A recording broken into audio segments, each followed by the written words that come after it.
ઘણા એ પણ આવે કે જે સિગરેટના પેકેટ લઈ જઈને પૈસા પણ ન દે. મને તો દેખાતું નથી. રૈયા રોડ ઉપર આવેલ પરિશ્રમ હોટલની બાજુમાં એક અંધ કાકા છે, એ પોતાની કેબિન ચલાવે છે. તો ચાલો જાણીએ એની વાત. મેં કેબિન ચાલુ કરી એના 6 મહિના થયા છે. પહેલા હું વજન કાંટા પછી અગરબત્તી અને અગરબત્તી પછી હોલસેલ પાન મસાલા ગુટકાની ફેરી ચાલુ છે.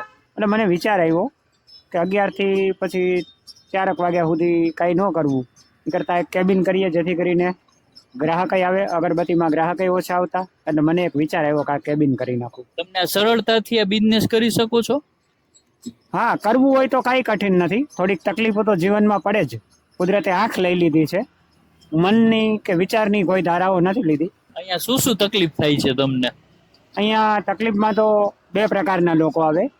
એક એવા પણ આવે કે જે હેલ્પ કરી દે, વ્યવસ્થિત ને સારી રીતે લઈ દે, અને ઘણા એ પણ આવે કે જે સિગરેટના પેકેટ લઈ જઈને પૈસા પણ ન દે.